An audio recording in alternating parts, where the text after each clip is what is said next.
남욱 변호사의 이 폭로 이거 충격적인데 정진상 전 실장 재판 과정에서 나온 그렇습니다. 남욱 변호사의 그 발언입니다.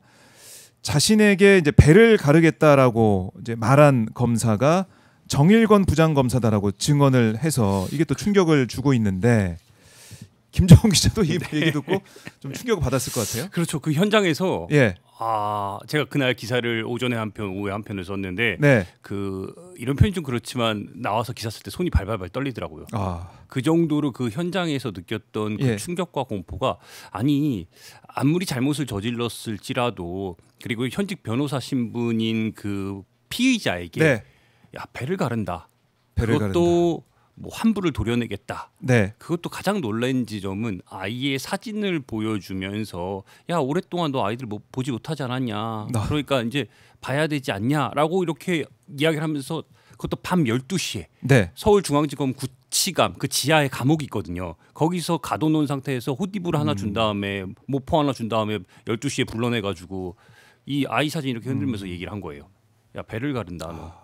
아니, 물론 그 배를 가른다는 게 직접적으로 뭐 배를 가르겠습니까? 근데 다만 그 정도로 다방면으로 다층적으로 너의 모든 걸 다 탈탈탈 털어내겠다고 네. 일종의 협박을 한 거예요. 너무 놀랐어요.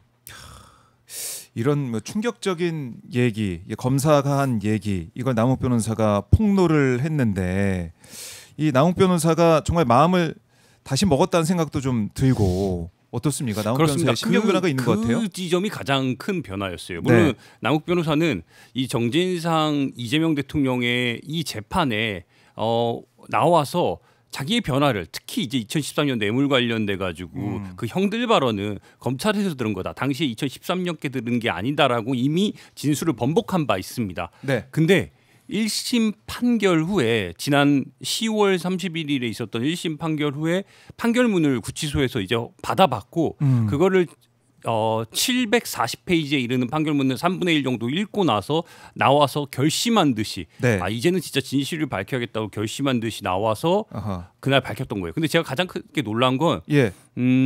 이제 카키색 수의를 입고 나왔거든요. 그리고 그렇게 말쑥하게 평소에 하고 다녔어요. 명품 입고 다니고. 근데 이제 면도도 하나도 안 한 상태에서 이제 나와서 결심했다는 듯이 재판 시작과 동시에 검찰의 제주 신문이 있기 전에 판사를 향해서 손을 들더라고요. 판사님 오늘 제가 할 얘기가 있습니다. 예. 오늘 이 할 얘기는 제가 판결문은 3분의 1 정도를 검토했는데 네. 이거 사실관계가 다른 내용이 너무나 많습니다. 그래서 기회가 닿는다면 이런 이야기를 좀 했으면 좋겠습니다라고 그걸 담담하듯이 얘기를 하는 거예요. 그 과정 속에서 자기가 검찰 수사 과정 속에서 왜 진술을 이렇게밖에 할 수 없었는지 종국에는 왜 대통령 이재명을 당시 정치인 이재명을 예. 잡기 위해서 왜 이런 검찰에 동조할 수밖에 없었는지에 있었던 그 과정을 정말 놀라울 정도로 폭로하더라고요.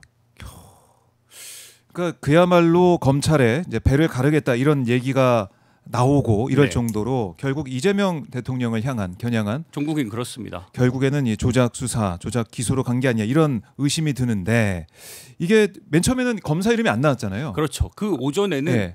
남욱 변호사도 그러니까 실제 부장검사니까 네. 자기에게 이런 발언을 했을지라도 그 이 수사 대장동 수사를 진두지휘한 사람 중이거든요. 최일선에서 선임검사로서 당시 부부장 검사였는데 작년에 이제 승진을 해서 부장검사가 됐는데 무섭겠죠. 두렵고 그러니까 네. 얘기를 안 했습니다. 그 변호인 신문할 때도 얘기를 안 하고 검찰에서 이렇게 신문할 때도 전혀 얘기를 안 했어요. 근데 재판 막바지에 공판 막바지에 이진관 부장이 이 이진관 부장이 바로 이제 한덕수 내란 공판의 그 재판장이기도 합니다. 직연 재판장과 비교되는 상당히 비교가 많이 되죠. 예. 네. 근데 이진관 부장이 다시 한번 웃습니다. 너무 중요한 얘기다. 얘기해라. 이 공간에서 누군지. 이 재판정에서 말을 하라고 했고 그제야 남욱 변호사가 울면서 마지막에 그 울면서 얘기를 합니다. 그것도 원래 아이 사진 이야기를 오전에는 안 했어요. 근데 네. 오후에 재판 끝날 무렵에 아이 사진을 공개를 하면서 나에게 아이 사진을 보여주면서 네. 배를 가른다 그랬다.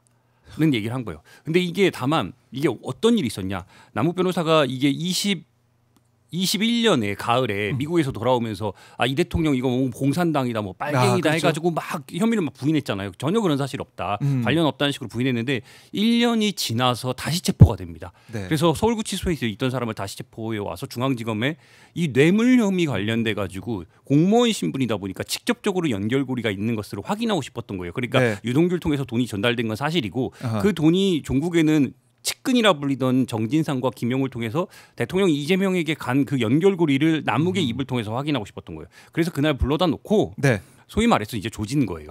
그 과정에서 이걸 꺼내든 겁니다. 그러다 이제 말을 못하다가 수십 명의 검사들이 나에게 와가지고 계속 얘기를 하고 조사를 받는 과정 속에서 유동규가 다른 검사와 함께 다른 검사실에서 조사를 받고 있는데 유동규가 와가지고 다른 검사랑 와가지고 조사받고 있는데 야, 너 임마 그렇게 얘기 안 했잖아. 아하. 너 그때 얘기한 거 이거 사실 아니잖아. 이런 식으로 얘기를 가이드를 제시하고 갔다는 거예요. 그런 상황 속에서 이런 조사를 받으니까 남욱이 결국에는 원하는 방향이 원하는 그림이 이런 거구나 하고서 거기서 이제 결국엔 1년이 지나서 예. 그런 식의 검찰의 방향대로 진술을 하게 됐다고 울면서 말을 하더라고요. 그러니까 그야말로 이 검찰이 진술 방향을 설정하고 또 유동규까지 같이 합세해가지고 그렇죠. 이쪽으로 가야 된다. 이게 3인성호란 말이 김만배 이제 화천대유 대주주가 얘기를 했잖아요. 네. 그런 생각이 실제로 들더라고요. 그러니까 만약에 이거 대북송금 사건도 마찬가지고 대정동 사건도 마찬가지인데 이 없는 사실, 기억이 없는 사실, 실제로 발생하지 않은 사실을 완성하기 위해서는 핵심적인 연결고리에 있는 사람들이 세 사람이 네. 입을 맞춰서 검찰의 공소 사실대로 얘기를 하면은 정말 없는 호랑이도 나타난 상황이 되는 거예요. 그 과정 속에서 남북도 동조를 했고, 다만 김만배의 죄에 대해서 따지자는 게 아니라 김만배는 초지일과 그냥 관련이 없다 네. 이야기를 했고, 그게 실질적으로 마지막까지 정말 이어졌기 때문에 아하. 그나마 이런 검찰에서의 공소 사실대로 결과가 나오지 않지 않았냐라는 생각이 드는 겁니다. 그러게 말입니다. 이걸 우리가 이제 이 사안뿐만 아니고 언급하신 것처럼 여러 사안에서 반복적으로 그럼요. 확인할 수가 있는 것인데 오마이뉴스만 유일하게 근데 이 지목된 이름이 이제 나온 밝혀진 정일권 검사의 입장을 받았네요. 네, 그렇습니다. 이것도 이게 참 운이 한편으로 좋았는데 제가 네. 이제 대장동 수사를 오래 하면서 올해 이제 대장동 관련된 사건을 오래 취재하면서 언제인지 정확히 모르겠습니다. 그러니까 정말 수십 명의 검사들이 계속 재판에 왔다 갔다 했거든요. 근데 그 과정에서 누가 봐도 정일권, 엄희준, 네. 강백신 이런 사람들이 이 사건을 진두지휘하는 게 보이더라고요. 네. 그러다가 어느 날 갑자기 제가 이 사람들의 전화번호를 입수를 했는데 어떤 경로로 입수했는지 기억도 안 납니다. 그냥 언젠가 필요하리라 생각하고 입수를 했고 그 예. 과정 속에서 남욱이 법정에서 배를 가른다는 사람이 정일권이라는 걸 얘기했고 끝나자마자 예. 제 핸드폰에 그 전화번호가 있는 거 기억이 나서 바로 걸었습니다. 그래도 바로 걸었습니다. 근데 네. 그 상황이 퍼진 걸 모르잖아요. 모르니까 모르는 번호니까 제가 그 2, 3년 사이에 전화를 한 번도 안 했거든요. 예. 정일권 검사에게 받더라고요. 아하. 받아서 제가 오마이뉴스 법조팀의 김종훈입니다, 검사님. 그랬더니 지금 법정에서 네. 남욱이 검사님의 이름을 고명하면서 배를 가른다라고 했습니다. 이거 어떻게 된 겁니까?라고 물어봤어요. 근데 그 순간 끊을 줄 알았거든요. 근데 너무나 차분하게 말을 고르듯이 정제된 표현으로 나는 그런 말을 한 적은 없다. 배를 가른다는 건 말이 안 된다라고 하면서 예. 자기는 이 수사 과정이 의사가 치료하는 과정과 같다고 말을 하더라고요. 그러면서 아픈 사람 두면은 배를 개복할 수 있고 알약을 줄 수 있고 이런 식의 표현을 하더라고요. 그래서 그 얘기 아닙니까? 그게 같은 말이죠. 근데 예. 결국에는 배를 가른다는 의미는 아니라는 식으로 얘기를 하는 거예요. 그래서 거기까지는 그래요. 그렇게 했는데 제가 진짜 묻고 싶었던 건 왜 아이 사진을 보여줬냐고. 그거는 진짜 너무한 거 아니에요? 그러니까 왜 아이 사진을 보여줬냐고 제가 바로 이어서 물어봤어요. 그랬더니 포렌식 과정에서 그 아이 사진이 나왔고 남욱이 이미 오랜 시간 동안 구속돼 있었으니까 1년 동안 구속돼 있었으니까 도의적이고 인도적인 차원에서 애들 사진 보여준 거다. 아니 근데 왜 그 순간에 보여주냐고요. 그 밤 12시에 구치감에서 혼입을 덮고 누워서 발발 떨던 사람을 그 중앙지검으로 위로 올려 보내서 보여준 거예요. 그러면서 야 너 왜 얘기 안 해? 뇌물사건 이거 유동규 이미 이렇게 진술했잖아. 라는 식으로. 그러니 안 넘어갈 사람이 어디 있어요. 이 대한민국의 제가 가장 놀란 건 소위 말하는 변호사조차도 법 전문가인 변호사조차도 결국에는 넘어가요. 근데 만약에 앵커나 저처럼 일반인이 이런 상황을 마주하면 버틸 수 있을 거라는 생각이 제가 계속 드는 거예요. 그렇네요. 계속 기사를 쓰면서 제가 손이 발발발 떨렸던 게 이런 상황에 마주하면 이거를 버틸 수 있는 사람이 대한민국에 몇이나 될까? 그러니까 사실상 아이를 볼모로 잡으면서 몰아붙이는. 그렇죠. 근데 그거를 인도적으로 도의적으로 보여준 거래요. 말도 안 되고요. 그래서 그러면 그런 의문이 드는 거죠. 다시 한번 돌아와서 그럼 왜 이렇게까지 남욱을 몰아붙였냐. 사진까지 보여주고 배 가른다고 하고 이거 어떻게 봐야 됩니까? 결국에는 검찰에서 특히 이 특수부 수사에서 이거 참 옛날에 공안 수사에서 마찬가지인데 목표를 정해놓고 그 목표를 정하는 과정 속에서 검찰은 이루기 위한 그 방식들이 똑같이 이어져 오는 것 같아요. 그러니까 시대와 고문만 안 했을 뿐이지 네. 방식은 똑같다는 게 계속돼요. 이번에도 목표는 정치인 이재명을 잡기 위한 그 일련의 과정들이 그러니까 순차적으로 이루어졌다고 봐요. 이게 예. 결과적으로 대북송금이나 대장동이랑 똑같고 이 주변인들을 털기 시작하고 피의자들을 털기 시작하고 이 사람의 뭔가 연관고리가 있으면은 그 주변을 다 털고 들어가는 거예요. 근데 남욱조차도 무슨 얘기를 하냐? 나랑 친구라는 이유로 내 가족이라는 이유로 나와 돈 거래를 했다는 이유로 이 사람들이 결국에는 피해를 입을 것이고 수백 번의 압수수색이 들어갈 것이고 이거 결국에는 내가 책임을 못 져준다. 그 생각이 어느 순간 들더래요. 왜? 정말로 수십 명의 검사들이 와가지고 돌리듯이 계속 얘기하는 거예요. 그리고 어느 순간 2013년 시간이 오래됐을 때 그 뇌물 사건이니까 네. 3억을 마련해서 줬는데 기억이 오래되고 별로 이게 좋은 일은 아니니까 자기도 잊고 있었대요. 근데 어느 순간 와가지고 야 네가 했잖아. 너 그 돈 줬잖아. 그 형들 발언했잖아라고 계속 얘기를 하니까 수십 명의 검사들이 와서 계속 수사관들도 와서 얘기하니까 아 이거 네. 내가 했나? 이거 내가 놓쳤나? 자, 라는 생각을 갖게 됐다는 거예요. 그렇게 말입니다. 예, 남욱 변호사인데도 불구하고 그럼요.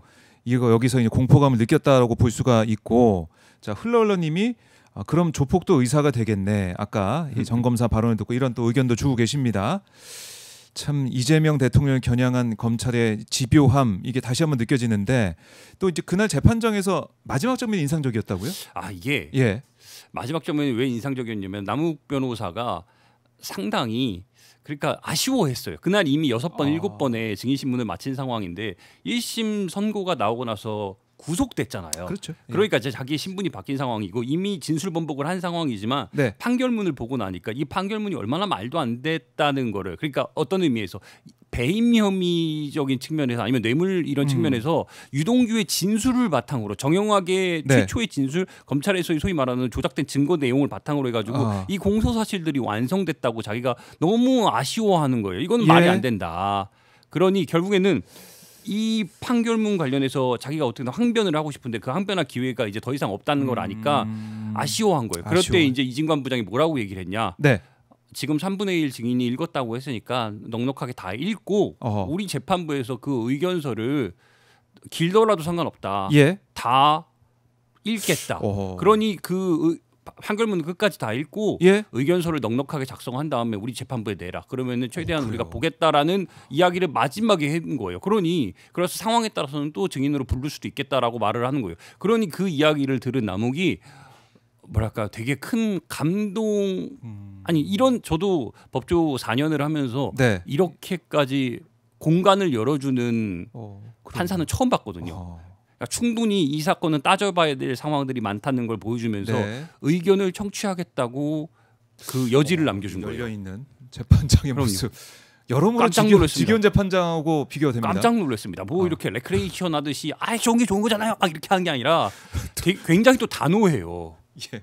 그 단호한 모습으로서 이 시대의 사법부가 가져야 될 소명 의식을 그렇네요. 명징하게 갖고 있고 네. 그러면서도 이 사건의 진실을 파헤치기 위한 그 자기의 재량과 역량을 발휘를 하는 거예요. 법정에서. 네. 여러모로 직위원 판사 비교되는 이진환 판사 모습. 두 아, 판사 다 어떻게 보면 좀 우리가 처음 보게 되는 그럼요. 놀라게 처음 되는 두 판사인데 다르죠. 너무 다릅니다. 다릅니다. 네.